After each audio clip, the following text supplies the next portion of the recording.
A soft wind blew outside and perhaps rain started, and if it did, it stopped shortly after.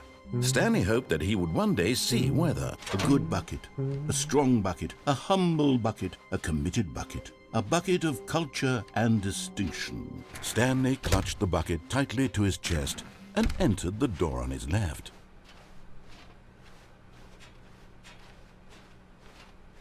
Still no one was here.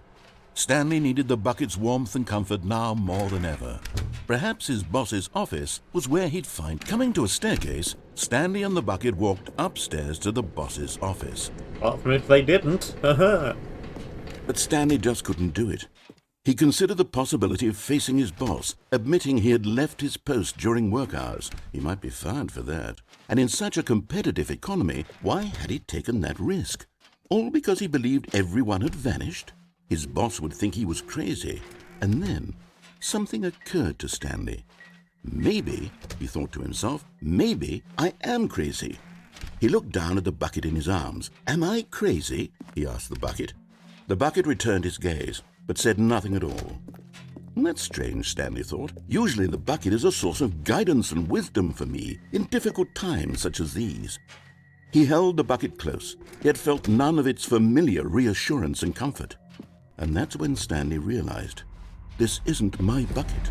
It's just a normal, everyday bucket. Someone else's bucket, perhaps. How did I end up with someone else's bucket? This is all terribly wrong. Surely no good would come from this. Who knows what sorts of bizarre hallucinations Stanley might experience without the psychologically grounding presence of his bucket. And indeed, now he noticed that the rooms were repeating, which was, of course, very odd. And now he felt himself floating off the ground. Oh, gracious. Oh, gracious. Without my bucket, I've gone truly mad. Where is it? I must find it. Far off in the distance now, he heard it, calling to him. Stanley! Stanley, it's me, the bucket. Could it truly be? He rushed forward from room to room, passing by one bucket after the next. None of them were his. None of them were his special bucket. Come to me, Stanley. Find me. He had to find the bucket. He had to return to his old friend. It was the only way to truly restore his sanity. And then suddenly, he froze dead in his tracks. He knew where the voice of the bucket had been coming from. The real bucket was inside of him all along. It was incredibly painful. Stanley doubled over in agony and blacked out.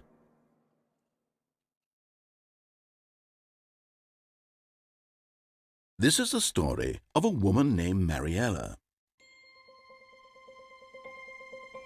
Mariella woke up on a day like any other. She arose, got dressed, picked up her bucket of comfort and security, and walked to her place of work. But on this particular day, her walk was interrupted by the body of a man who had stumbled through town, talking and screaming to himself, and then collapsed dead on the sidewalk. Right away, she knew what the problem was. This man had no bucket. Of course he'd gone mad, ranting and raving about a narrator describing all of his actions and how everything is predetermined and free will is an illusion and it's all just a video game. It could all have been prevented if only he'd taken his bucket with him. Perhaps he didn't even realize he'd forgotten his bucket at home in the first place. How cruel the world can be, Mariella thought, and she hugged her own bucket even tighter. But of course, she had no time for this. There were a myriad of confusing problems she would soon have to confront at work, for which her bucket would provide absolute guidance and total clarity on everything. Heck yes, she thought to herself, my life kicks ass.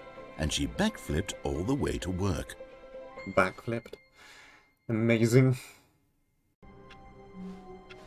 Alright. All of his co-workers were gone. What could it mean? Stanley decided to go to the meeting room. Perhaps he had simply missed a memo. The embrace of an old friend, a weathered companionship that stands the test of time. Stanley clutched the bucket tightly to his chest and entered the door on his left. I think there's too many more directions for me to head now with the bucket. Still no one was here. Stanley needed the bucket's warmth and comfort now more than ever. Perhaps his boss's office was where he'd find answers. Coming to a staircase, Stanley and the bucket walked upstairs to the boss's office.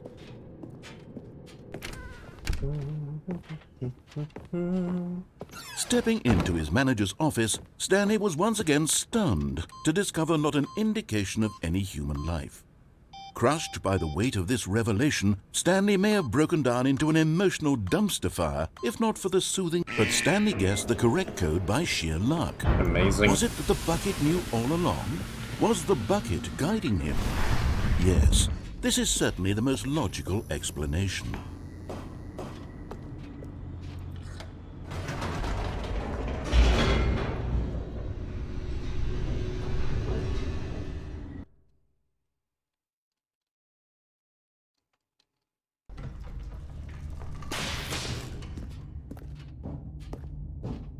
Stanley and the bucket walked straight ahead through the large door that read, Mind Control Facility.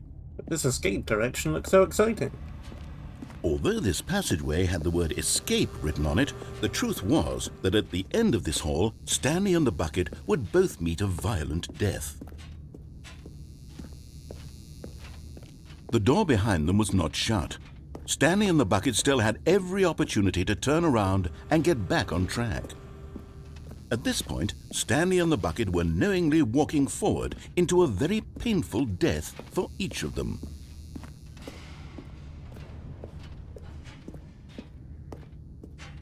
Yoit.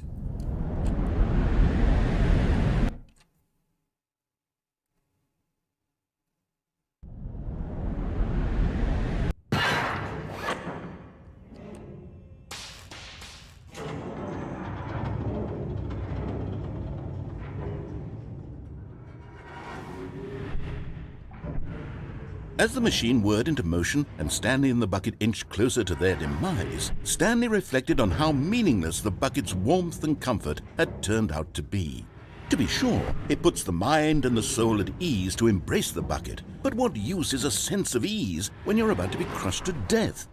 This is what Stanley thought to himself, and he sort of kicked himself for wasting so much time carrying a bucket everywhere. You mean he Farewell, Stanley. kicked the bucket?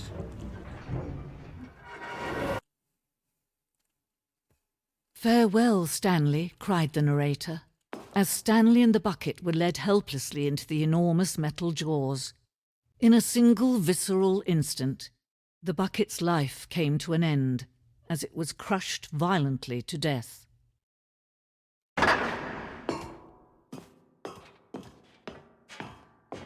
It was a shame, the death of such a magnificent bucket. It's true that all buckets are radiant in their own way, but this one stood above the rest. It was a glorious bucket to behold.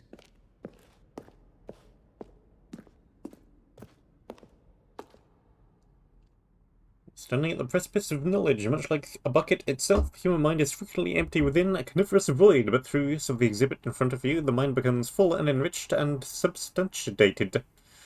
Knowledge of the bucket and its history is the only true knowledge we really have. Will you take what you learn here out with you into the world? Will you accept with an open mind what may be challenging about the information in this exhibit? Will you change the lives of yourself and your loved ones as a result of this exhibit? Will you turn a blind eye and continue to live as you were in ignorance and darkness?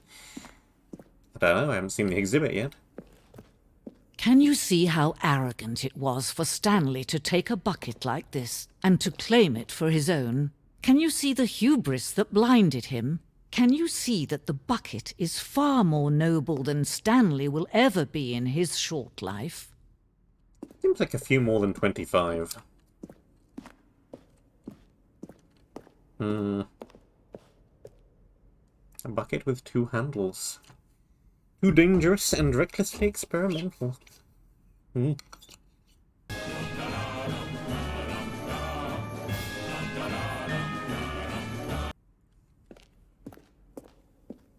Right, carrying on. Inferno bucket.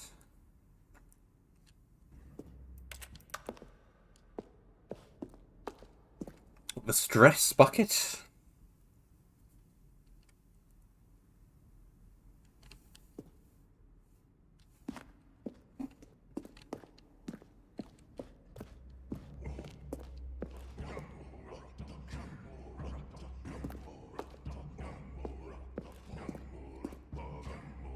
Cave drawing.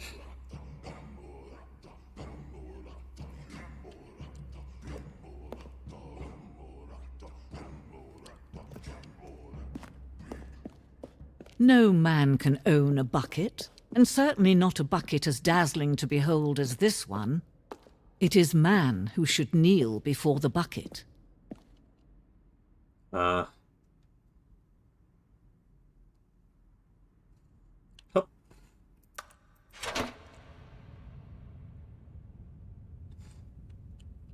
But there is something we can do. Something we can do together, you and I, that will right this terrible wrong. Let Stanley die. Let him be crushed by the machine. Don't reset the game. Don't give him another opportunity to run off with another beautiful bucket. We can save the world's buckets from their treatment as tools and implements if only we let Stanley die together. The bucket shall take its place as ruler, as leader, as commander of a new world, a new vision for... Maybe not that particular bucket, though.